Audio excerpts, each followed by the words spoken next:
Doug, go ahead. Becky, you guys are right there, and they seem to make more plays down the stretch. What do you guys do differently now when you go home to Vegas for Friday? I mean, I don't even think it's close if we quit passing it to the other team and turning it over. They had 20 points at halftime off our turnovers. The amount of layups we gave up was obscene, like a layup clinic. So that stuff's on us. Yeah, it was close down the stretch. They made a few more plays than us, but the game shouldn't have been there. The second quarter continues to be an Achilles heel for us. I don't know, one of you mathematicians can tell me what the numbers are in the second quarter, but they're not good. Alexa. Oh, sorry. Over your That's fine. Becky, what do you tell your team to ensure, that they can stay in it mentally to, I mean, it's not about saving the season, maybe it's just about winning the next game, but how do you get them just to stay in it mentally? I think we understand that it's mostly us. Like I said, the turnovers, we leave 7 points on the free throw line. It really was a 1-point game. It was a 1-possession game, give or take. We got a couple good cracks at it and missed. But it shouldn't come to that point. And that was my, the other thing is I don't want to call a timeout because I'm so frustrated at them, which I did tonight, where it was, I'm not mad at the officials, I'm not mad at the New York Liberty, I'm mad at us because of the amount of layups we're giving up. And it was a thing in the first game, it's been a thing in the second game, and if it's going to be a thing in the third, we're not going to win. They're too good. They're too good. I thought Sloop came in, hurt us, Thornton came in and hurt us, super efficient. And all that being said, 22 points off turnovers, they had 20 of those at halftime. All that being said, it's a 1-possession game. Is that them or is that us? I say it's mostly us. Give them credit, they're doing what they need to do to win basketball games, but we're not doing what we need to do to win basketball games, not at a high enough level. It's not good enough. And it's the type that they're getting. If they make some 18-footers contested, play on. The layups are just backbreaking. And that's us. Let's go Ben, Howard, Kareem. I mean, is what you just said, the last couple of minutes, is that your message to the team in the locker room afterwards? This is my message to the team after the first game. They had 16 layups. I don't know how you beat a team when you're going to give them 16 layups. That's 32 points right off the top. We got disconnected from Sabrina. We know, that's a no-no. So, yes, we did some improvement. I mean, really what we did is we made a few more threes tonight. But kind of the same problems were the same problems. We shot 5 for 19 in the game 1 on open threes. Tonight we shot it better. But tonight we threw it to the other team, and every time, when we made mistakes in game 1, I think they scored, and I'm making this number up, but let's say scheme-wise, we didn't do what we were supposed to do. They scored and this is not exaggerating, maybe 20 out of 21 times. I'm sorry, but you can't make mistakes. You can't make mistakes. They're too hurtful, they're too hard to recover when you're playing the best team in the league. And they are the best team. Let there be no doubt. They're the best team in the league. They've played it all year, just like we were last year. Was there a stretch where they were flirting with us a little bit? Yep. But we were the best team last year. They've been the best team this year because of their habits, because of their edge that they've had the entire year, their incredible attention to detail. So we went back, we made our adjustments, which I think were good. But like I said, 22 points off of turnovers, 20 of them at the half, 20 points off turnovers at the half. And then we come out and do it 2 times. They get 2 points in the second half. We just can't have those lulls, and I can't call enough timeouts, nor do I want to call timeouts because I'm livid with my own team for layups. Like, let me be mad at the refs, let me be mad at the New York Liberty, like, I don't want to be mad at us. And that's what it was. It was aces versus aces tonight. We were beating ourselves. Howard?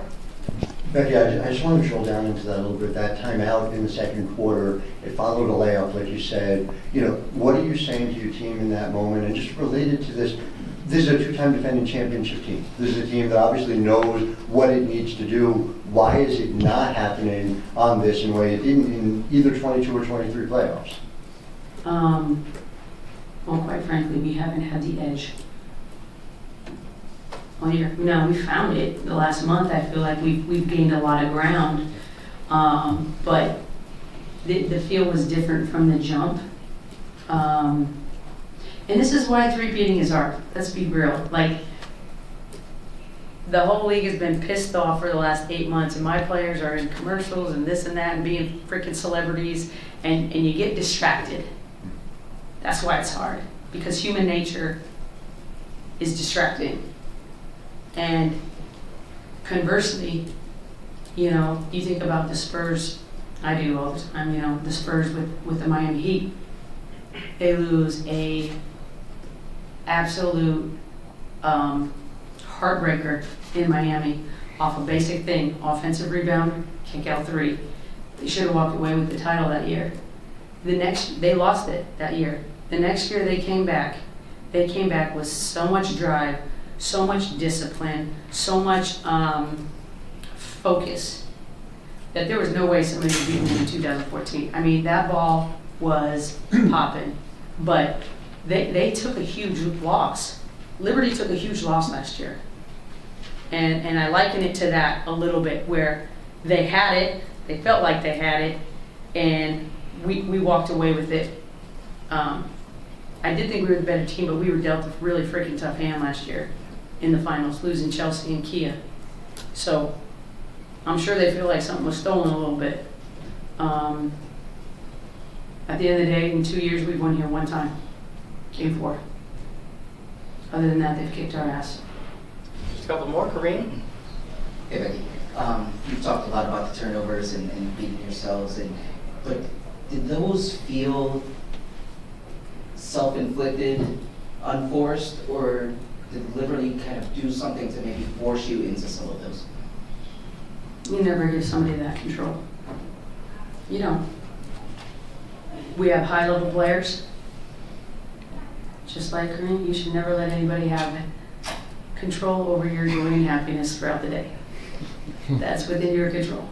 So there's some things that we can control, there's some things that we can't. They amped up their pressure, we didn't handle it, and the results are the results. You can't hand that other team the keys to the car like that just because stuff gets tough.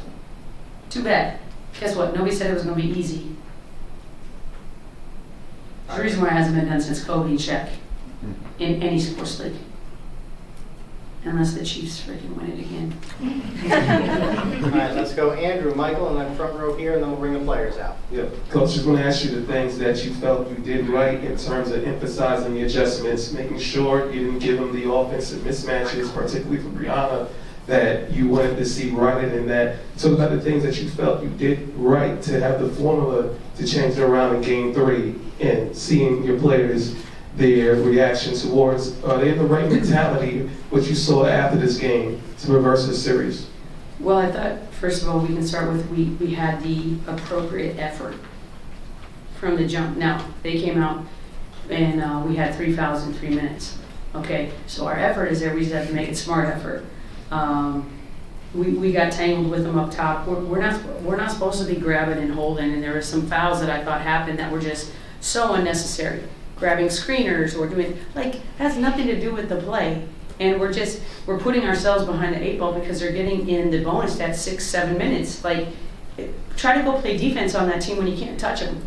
Like, it's super hard. So we played hard. I don't know if we maybe played as disciplined as I would like to.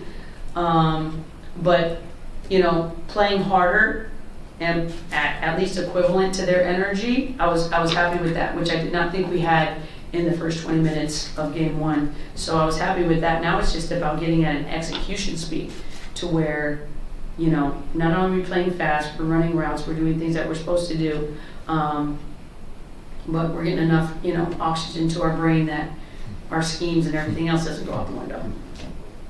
Michael, front row. Yeah, Coach, I guess two things quickly. Can you give us an update on Kia? And also, what can you guys do maybe to slow down Sabrina in particular in game 3? So Kia got knocked in the head, so I've been told they have to monitor it. But it's a head injury right now. I believe they hit heads, which Kia clearly got the bad end of that. And we'll wait and see. I don't really have a lot of information for you. What I can tell you is we'll be monitoring her obviously very closely. What was the second part? Sabrina, How to contain her. Well, you know, we had a scheme in game one that we didn't do. And then tonight, I just felt like we didn't keep her in front of us as well as we probably could have. We got to guard the ball. That's the main thing. I didn't think we did a great job guarding the ball in the first 20. So, I mean, as basic as it sounds, Michael, like, keep your man in front of you. How best to do that when they're, you know, sometimes setting screens, sometimes they're ghosting screens. It takes a ton of communication, it takes a ton of focus, but we have to impact the ball, and I don't think we've impacted the ball in pick and roll very much, especially with Saab and Stewie involved. So it's a little bit of pick your poison in the sense if you switch it, they're going to put Stewie right at that darn nail, and she's going to go to work. If you don't switch it, you run the risk of Saab either getting a 3 going left or she gets downhill, which collapses your whole defense. So, I mean, I think we can handle it better, that being said. Are you going to totally shut her down? Probably not, but like, can we just contain, we need to get it like a C plus at least. Let's get a C plus in guarding her. All right, last one down front, then we'll bring up Alicia Clark and Chelsea Gray. Becky, after the last game, you said tonight was a must-win game. You guys didn't win the game. So what is... Did I say it was a must win? I was lying. So... Trying to bring the drama, okay? So before you guys were already trying to do something that hadn't been done in a long time, which is 3P, but now you'll be trying to do something that's never been done, come back from being down 2-0. What's the message to the team? What is morale like? I know you guys are probably focused on one game at a time, but what's the game plan?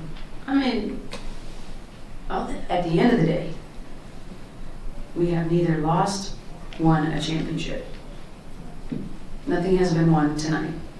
Now, do we have an uphill battle? Absolutely we do. There's no doubt about that.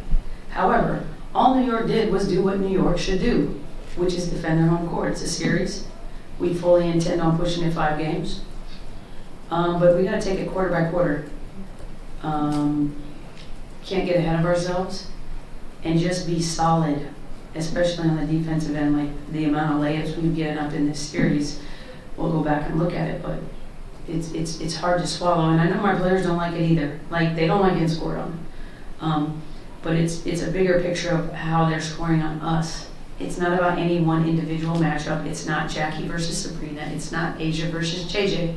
It's the Aces versus the Liberty, and how we can best assist each other in doing a great job defensively, first and foremost. And then we take care of the ball, and we share it, and we move it.